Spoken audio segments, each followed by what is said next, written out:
3 weeks ago, I reviewed Call of Duty with a double jump. 2 weeks ago, I reviewed Civ 5 in space, and now I'm reviewing Far Cry 3, but slightly better.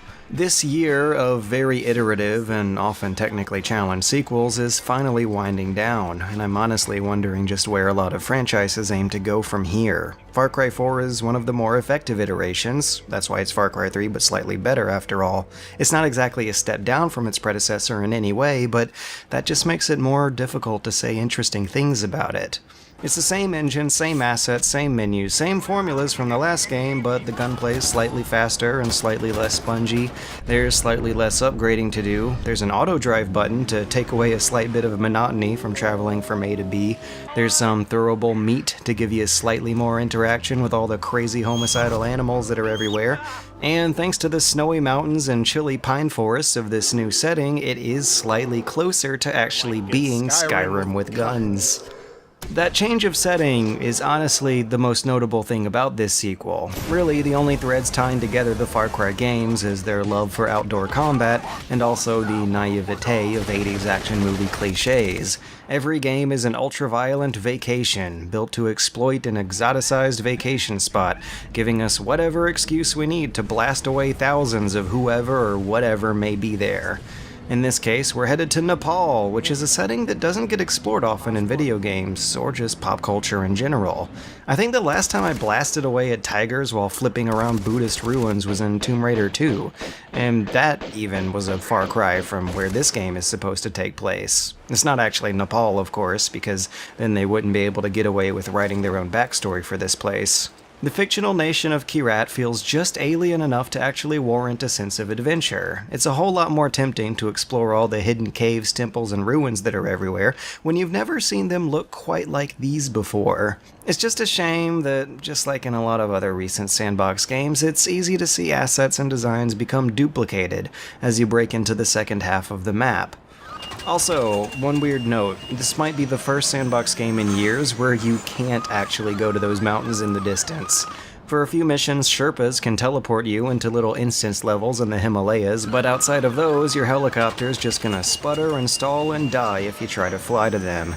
And speaking of that helicopter, that actually brings up another cool thing I like about this Far Cry. It's kind of generous. It gives you quite a few high-powered exotic pieces early on. You unlock the wingsuit pretty darn early. You can also cheaply buy a ridiculously overpowered grenade launcher that the game considers a sidearm. You unlock that little mini helicopter within the first couple hours, which is awesome because it's so tiny you don't have to worry about finding parking for it. You can squeeze it in anywhere. Just don't try to land it on top of the towers. They planned ahead for that one. Instead, you gotta climb them. You gotta solve some little navigational puzzle that goes on for too long. Then you gotta watch a 30-second cutscene, and then you gotta scroll around the map to find something actually challenging and interesting to do instead of climbing the towers. While this is one of the better Ubisoft sandbox games, it is still very much a Ubisoft sandbox game, and those are always such a time-consuming grind of a checklist. There's an abundance of side quest activities to do, but there's no variety within each category. Once you've done one bomb defusal quest, you've done them all. And of course, you gotta go through a really long upgrading process to make your character even viable for half the combat situations it throws at you. Just like in the last game, a lot of that upgrading happens by grinding through mobs of wild animals that you hunt, because you can't even hold more than one weapon until you collect 3 wolf skins or whatever. Compare Far Cry's 3 and 4 to, like, Stalker. They're both open-world FPS sandbox games with ecosystems of wild animals and combating factions fighting one another out in the field, and while one certainly sells a lot, the other is certainly more well-loved by its fans. And in Stalker, if you ever found yourself needing to hunt 5 wild boars for whatever reason, they wouldn't be bullet sponges that take 30 seconds to kill one at a time. You wouldn't have to hold E to loot the corpse and watch a 6-second skinning animation of your character getting grossed out. You just press E and instantly siphon the loot out of it. I know, it's a petty complaint, but I really feel like the length of the animations here have so much to do with what makes hunting and scavenging in these games that much more monotonous.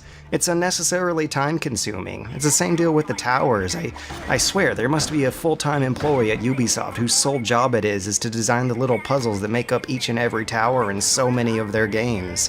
They're not even real challenges. They're not stimulating or involving. The whole crux of the exercise is to just turn your head to whatever climbable bit of scenery you might have missed. It's a shame because overall, Far Cry 4 is actually pretty darn enjoyable. It's just that in order to make the gameplay itself time efficient and a bit more enjoyable than what it starts you out with, you gotta do a lot of hunting and climb a lot of towers and go through a whole lot of hoops that it needs you to upgrade your health and your syringes so that you don't have to hold control and watch another really long healing animation after taking minor damage. It's a shame, because it's a beautiful game, the combat is snappy and fast, and it does a damn good job of creating over-the-top, unpredictable combat scenarios that mix splash damage, spreading fire, and AI infighting to make combat dynamic and lively almost every time it happens. It also has occasional moments of genuinely funny and self-aware writing that redeem an otherwise mediocre plot. And just like in the last game, I feel like I'm saying that a lot, most of the really interesting moments come from our villain. Pagan Min plays both the role of a decadent flamboyant king when he's on camera, and a sterile military dictator when he's not. He's way more fun in person. And he begins and ends the game with some really great writing. His scenes branch off into alternate endings and hidden player choices that both lampoon and embrace player agency. He takes the role of Spec Ops' Colonel Conrad here. He uses a lot of double entendres to speak both to the player and the main character. And instead of hamming it up with some guilt-trippy drama, that self-awareness is more played for laughs this time, which is awesome. There are some genuinely funny jabs during the intro and the outro where he actually uses the entire rest of the plot of the game as the butt of his jokes. It's actually really weird. It's like he was written by an entirely different person than all the other characters. Like he's a outsider in this story existing somewhere outside of the fourth wall. But since he has about 2% of the screen time of this story, it unfortunately undermines the value of the big complicated plot you spend the whole game unraveling. Because if you do happen to accidentally trigger one of those alternate endings within 15 minutes of the game starting, it will literally spoil everything that happens within the next 20 hours. And that's kind of hilarious. I kind of love that.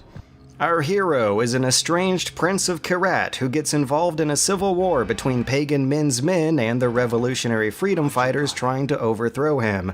But oh no, it turns out that the freedom fighters have to face moral dilemmas with no easy answer. Do they use Kyrat's limited farming space to grow drugs?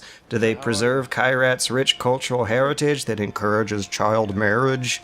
It's such a one-dimensional effort to inject moral complexity into what is otherwise a very lighthearted plot that is so straightforward it's almost patronizing. The plot of the last game became a mess by the end of it, but on your way there, Vass's pirates were unquestionably evil bad guys the whole time. There was no arguing that, but you also had to juggle their lust for violence against the main character's own self-destructive lust for violence, and it gave every combat encounter at least a slight undercurrent of morbid self-awareness. In this game, our hero is more of a blank slate, and the two sides of Kyrat's civil war are, easy to generalize. Later on, when Pagan Min throws a party for Pagan Min's men, this is how they cheer about it.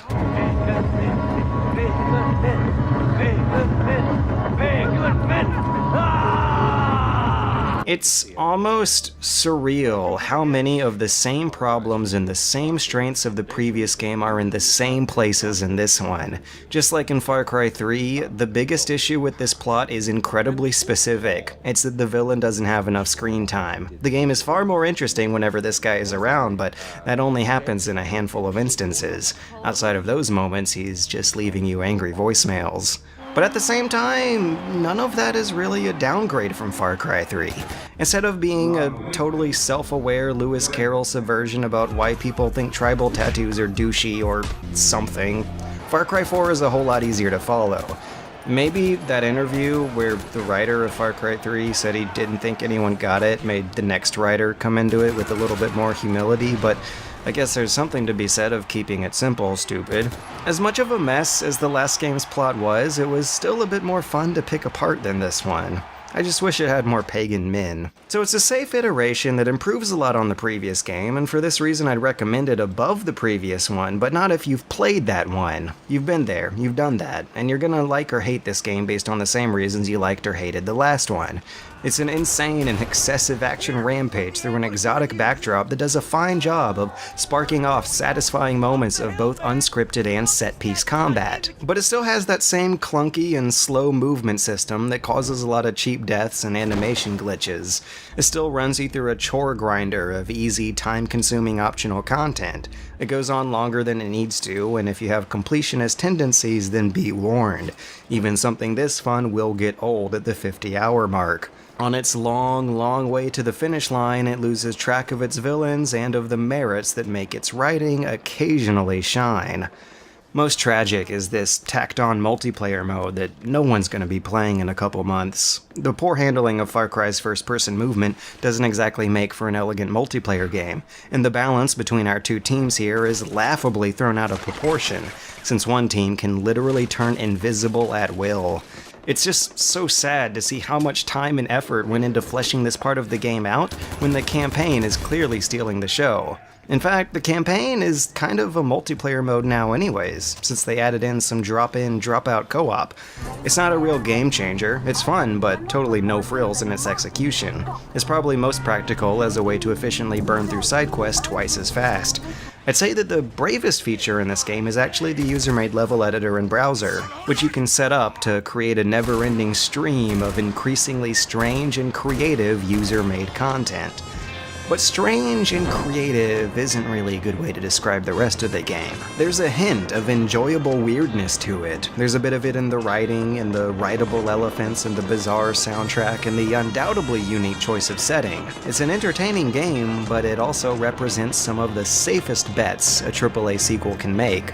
If you didn't play Far Cry 3, I'd encourage you to check this one out when it gets cheaper. You might actually have a blast with it. But if you've been there and done that, then the slight improvements they've made are probably not going to be worth the time and the money it takes to thoroughly enjoy them.